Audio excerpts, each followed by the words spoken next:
Imagine being cast out into the burning desert, your body weak, your child crying from thirst, and your heart shattered. Rejected. Abandoned.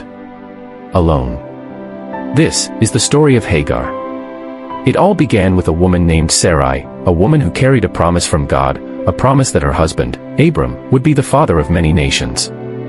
But years passed, and the one thing she longed for, a child, never came.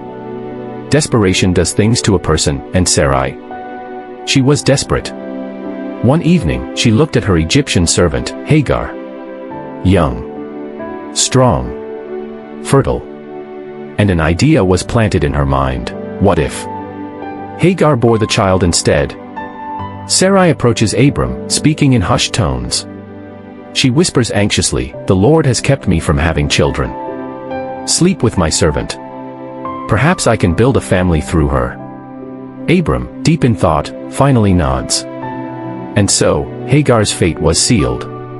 She was given to Abram, not as a wife, but as a vessel to carry another woman's dream. And soon, she conceived. With life growing inside her, Hagar felt something unexpected: pride. A shift in power. She was no longer just a servant. She carried Abram's heir. And Sarai. She felt it too, a slow-burning anger, a resentment that grew with every passing day. Sarai storms into Abram's tent, frustration in her eyes. She said, angrily, "This is your fault. My own servant looks down on me because she carries your child. Do something." Abram sighs, rubbing his temples, then looks at Sarai. "She is your servant. Do with her as you see fit." And so Sarai did. She made life unbearable for Hagar. Every day, insults, punishments, endless work. Until one day, Hagar couldn't take it anymore. She ran. Ran from the cruelty, ran from her pain, ran, with no idea where she was going. But as she collapsed near a spring in the desert, something extraordinary happened. A figure appears, glowing softly in the desert light. An angel of the Lord stood before her. The angel, gentle but firm, said to her, "Hagar, servant of Sarai, where have you come from, and where are you going?" Hagar, weeping, "I am running away, from my mistress Sarai." The angel answered her, "Go back. Submit to her.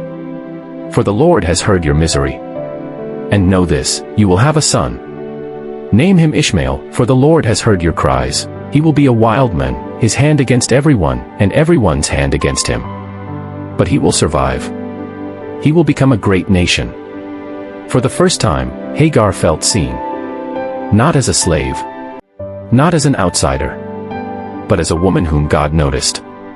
Hagar kneels, overwhelmed, whispering in awe, "You are the God who sees me." And so, she returned. She gave birth to Ishmael, Abram's firstborn. But the story was far from over. God had fulfilled his promise to Sarah. She, too, bore a son, Isaac. But where there was joy, there was also jealousy. Ishmael, now a young boy, played with his little brother. And Sarah? She saw danger. Sarah rushes to Abraham, fear in her voice, "Ishmael must not share in the inheritance with my son. Send them away." Abram hesitates, troubled, but then God speaks to him. God told him, "Listen to Sarah. For Isaac is the child of promise. But do not be distressed, for I will also make Ishmael into a great nation."